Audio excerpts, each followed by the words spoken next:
안녕하세요. 스타리치 기업 연구원의 김정환입니다. 오늘 이 시간에는 제가 그동안 업로드하던 법인 관련 컨설팅 내용과는 좀 다른 분야에 대해서 말씀드리고자 합니다. 요즘 매우 핫한 분야인 유튜브에 대한 이야기입니다. 남녀노소를 막론하고 지하철을 타도 길거리에서도 카페에서도 모두 유튜브를 보고 있으며 이제는 레거시 미디어들보다도 유튜브가 더 영향력이 있는 시대가 되었습니다. 한마디로 미디어 시장 또는 미디어 산업의 패러다임이 바뀐 것입니다.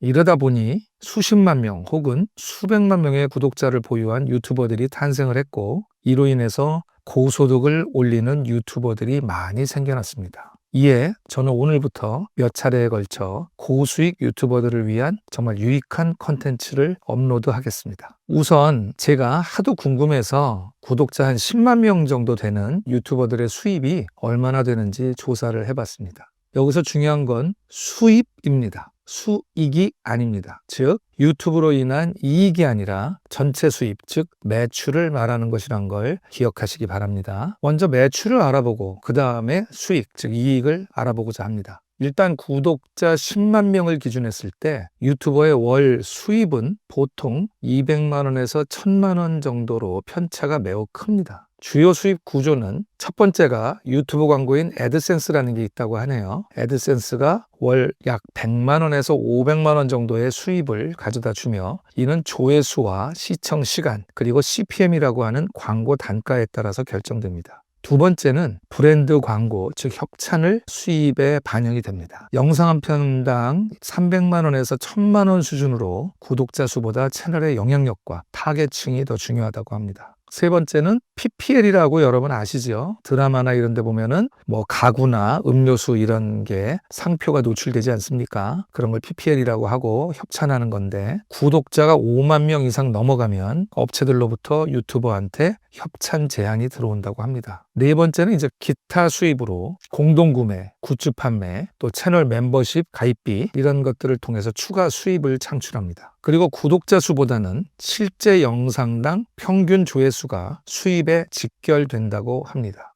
저는 유튜브도 워낙 분야가 많고 그 분야마다 수입이 천차만별이라고 해서 일단 뷰티, 미용 관련 유튜버가 만약 구독자 10만 명인 경우 어떠한지 조사를 하려고 이번엔 AI한테 물어봤습니다. 수입 구조, 즉 매출 구조는 조금 전에 말씀드린 것과 거의 비슷하고 구독자 10만 명인 뷰티 유튜버의 월 수입은 채널의 조회수와 광고 협찬 빈도에 따라서 약 500만 원에서 1,500만 원 이상까지 편차가 매우 큽니다. 라고 답변을 하였습니다. 10만 구독자를 보유한 뷰티 유튜버의 월 평균 수입을 평균 1,000만 원이라고 가정을 하면 연 수입, 즉 연 매출은 1억 2천만 원일 것입니다. 고액 연봉이지요. 이제 구독자 50만 명을 보유하는 경우를 한번 살펴보겠습니다. 구독자 50만 명 정도가 되면 조금 전에 말씀드린 그런 그 수입 채널 이외에 방송 출연과 강연까지 추가가 되어 기하급수적인 수입이 창출됩니다. 여러 가지 루트로 조사한 구독자 50만 명 보유 뷰티 관련 유튜버의 월 매출은 약 3천만 원에서 많게는 7천만 원까지 매출을 올린다고 합니다. 그런데 말입니다. 이게 구독자 100만 명이 되면 얘기가 달라집니다. 제가 전에 들은 어떤 뷰티 관련 유튜버는 구독자가 100만 명인데 연 매출이 30억이 넘는다고 합니다. 그 유튜버는 너무 수입이 많아져서 법인을 설립해서 운영을 하고 있는데도 당기 순이익이 매출액의 50%가 넘게 나오고 있다고 합니다. 그래서 법인세를 엄청 많이 내고 있다고 합니다. 그 이유는 매출 대비했을 때 비용이 적기 때문입니다. 그래서 저는 또 기업 컨설팅을 하는 사람으로서의 본능이 이런 걸 또 분석을 해야 되지 않습니까? 유튜버의 비용을 한번 분석해 봤습니다. 첫 번째는 PD 등 인건비가 나갈 것입니다. 그리고 촬영 기자재에 대한 감가상각이 발생할 것입니다. 그리고 게스트를 초청해서 유튜브를 진행하는 경우에 그 게스트한테 지급하는 거마비, 즉 인건비가 또 나갈 것입니다.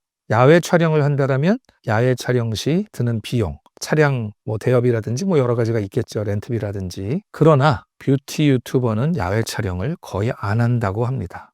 주로 스튜디오 안에서만 한다고 하네요. 이 정도의 비용만 지출하다 보니까 매출 대비 이익이 엄청나게 많은 것이고, 그러니 세금도 엄청나게 많을 수밖에 없습니다. 그래서 이런 분들한테 절세 전략이 반드시 필요한 것입니다. 제가 오늘 예를 들은 것은 뷰티 유튜브로 들은 것이고, 금융이나 주식 관련 유튜브는 훨씬 더 많은 수입을 창출하고 있다고 합니다. 전에 들은 바로는 구독자들의 구매력이 다른 유튜브 구독자들에 비해서 훨씬 더 막강하다고 합니다. 오늘은 유튜버들을 위한 절세 전략에 대해서 시작을 하는 날입니다. 문자 그대로 인트로입니다. 다음 시간에는 실제로 고수익 유튜버들의 세무조사 대응을 진행했던 세무사님을 모시고 더욱 피부에 와닿는 여러 가지 이야기들을 전해드리겠습니다. 그리고 새로운 사업으로 부상하고 있는 유튜브 운영자들에 대한 절세 전략을 도와드리겠습니다. 기대하셔도 좋습니다. 오늘도 유익한 시간이 되셨습니까? 저는 다음 시간에 뵙겠습니다. 다음 시간까지 궁금해서 도저히 못 기다리시겠다고요? 궁금해서 도저히 못 기다리시겠다는 분들은 아래를 보시고 상담을 신청해 주시기 바랍니다. 그러면 다음 시간까지 기다리실 필요 없이 제가 바로 가서 상담해 드리고 도와드리겠습니다. 네, 지금까지 시청해 주셔서 감사합니다.